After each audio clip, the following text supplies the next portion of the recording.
후보님 배우자이신 김건희 씨는 언제 이제 공개 행사를 하시는지도 관심이 많은데요. 제가 오늘 집에 가서 제 처에게 한번 물어보겠습니다. 어제 댁에 가서 그 사모님께 좀 여쭤보셨나요? 어제 제가 좀 너무 늦게 들어가서 뭐 적절한 시점에 이제 국민들 앞에 나와서 활동하지 않겠습니다. 네. 반갑습니다. 시작하겠습니다. 노재승 의원 5.18 폭동 해명 관련해서 성역회 일대장 발언 혹시 문제 없다고 보는지, 또 세월호 등 과거 발언에 대해서 선대인 좀 어떤 입장인지. 그거는 직접 운동위원장이 페북을 통해서 논의하고 설명을 했기 때문에 제가 이따가 추가로 다시 말씀을 드릴게요. 네네. 본인 선대위 출범 첫 주간을 약자와 동행 한자를 맞춰가지고 네. 정하신 거는 좀 어떤 배경이고 오늘 가는 일정도 좀 의미 한번. 그래서 오늘은 이제 요 제가 끝나면 바로 갈 때가 이제 범죄 피해자 지원센터거든요. 그리고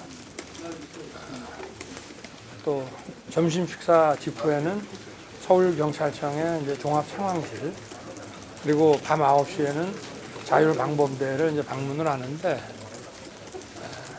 일단 이 국가의 첫 번째 임무는 국민의 안전 보호입니다.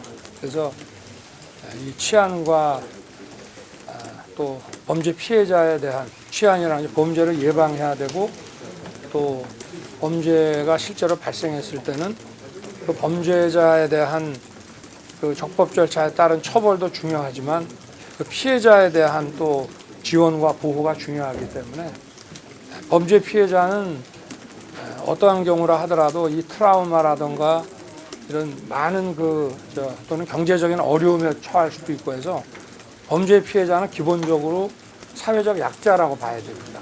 그래서 오늘 일정은 막 거기에 좀 주안점을 두고 그렇게 하겠습니다. 오늘 비공개 논의에서 주로 나온 얘기가 무엇인지 궁금하고요. 인선 발표 좀 나온 게 있을까요, 새로? 그거는 제가 좀 이따가 비공개 상황은 제가 브리핑해 드리겠습니다. 어제 댁에 가서 그 사모님께 좀 여쭤보셨나요? 어제 제가 좀 너무 늦게 들어가서 자세히 뭐 그런 얘기를 못 나누고 그냥 잤습니다. 뭐 적절한 시점에 뭐 이제 국민들 앞에 나와서 활동하지 않겠습니다. 네. 원희룡 후보께서는 중요한 역할을 맡으신 것 같은데, 선대위에서 어제 말씀하시기에 이제 유승민 전 의원과 뭐 식사라도 하시겠다고 하셨는데 어느 시점에 이제 만나실 거고, 또 어떤 역할을 유 의원님이랑 홍 의원님께 혹시 필요하시다면 맡기고 싶으신지. 일단은 가장 빠른 시일 내에 뵈려고 하는데, 제가 어제 좀 알아보니까 지금 지방에 계시다고 그래서 올라오시면은 빨리 뵙겠습니다. 송 전 대표 같은 지난주에 뵀죠. 앞으로 어떤 역할을 맡으실 건가요? 글쎄 그거는 이제 하여튼 뭐 밖에서 도와주시겠다고 하고, 그래서 아주 조금 더 어쨌든 이 정권 교체의 대장정에 다 우리 당의 중견 원로시기 때문에 참여해서 그래도 기여를 하시지 않겠나, 그렇게 생각하고 있습니다. 아마 그렇게 하실 것 같습니다. 네. 감사합니다. 감사합니다. 수고하세요. 비공개 상황에 대해서 좀 브리핑을 좀 드릴게요.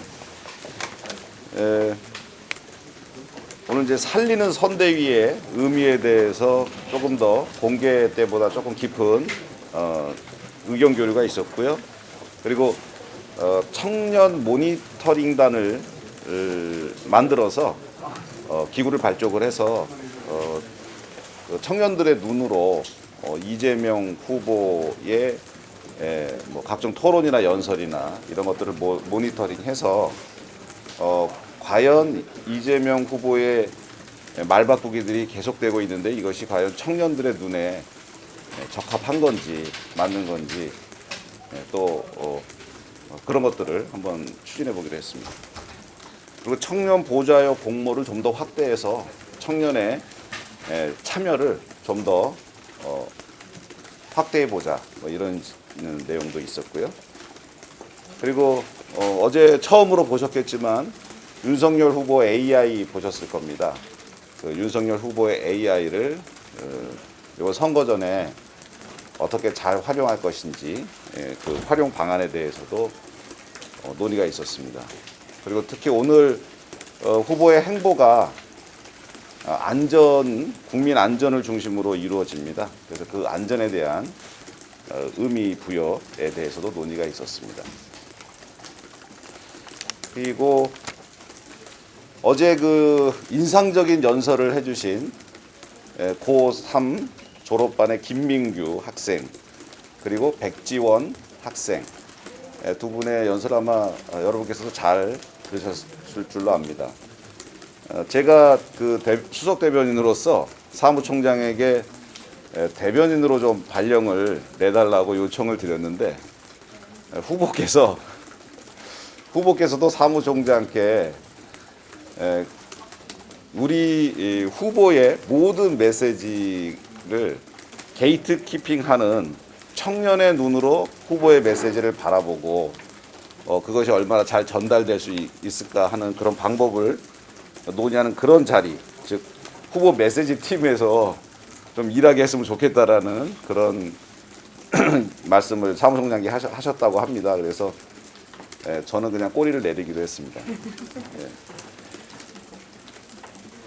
아직 고3이라 지금 대학 합격 발표가 열흘 정도 남았답니다. 그래서 그 결과에 따라서 결과를 보고 저희한테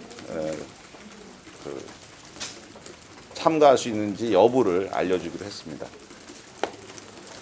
김민규 그 고3 학생에 관한 이야기입니다. 그리고 오늘 인선 발표가 좀 있습니다. 궁금해하실 분들에 대해서 좀 말씀을 드리겠습니다. 종합상황실장에 이철규 의원, 상황 1실장에 오신환 전 의원, 상황 2실장에 정희용 의원, 전략기획실장에 금태섭 전 민주당 의원, 정무대응실장에 정태근 전 의원, 그리고 뭐 이따가 서면으로 고지를 해드릴 텐데요. 3선 중심으로 부문별 특보단장을 구성을 해서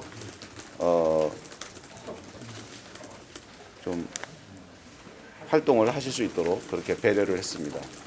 오늘 이따가 자세한 내용은 요 내용보다는 좀 더 많은 인원들이 서면으로 고지가 될 겁니다. 참고해 주시면 감사하겠습니다. 이상입니다. 저한테는 저한테 물을 수 있어요? 예. 아니 1호 공약 언제쯤? 1호 공약? 네. 예. 1호 공약은 그냥 뭐 우리가 그냥 이렇게 뭐 생각나는 대로 할 수는 없고요. 사실 경선 과정에서 이제 계속해서 중점 공약들을 발표해 오셨었죠. 그런 것을 총망라하고 본선에서 정말 우리가 이제 가장 중점적으로 될 대표 공약이 무엇인지에 대해서 지금 토론을 아주 열심히들 하고 있습니다. 그래서 아마 비전 발표회가 이제 조만간 있을 예정인데 그 비전 발표회 때 그런 대표 공약들을 선보이게 될 것으로 예상됩니다. 어제 김한길 위원장은 왜 참석 안 하신 거죠? 어제는 사실 중앙선대위 출범식이었고요. 그 새시대위원회는 이제 중앙선대위 조직은 아니고 별도의 조직이기 때문에 뭐 참석 여부는 이제 본인이 결정하실 문제였죠. 반드시 참석하실 대상은 아니었다라는 말씀을 좀 드리고요. 그 깊은 저간의 상황은 개별적으로 나중에 말씀을 좀 나눠야 될 것 같습니다.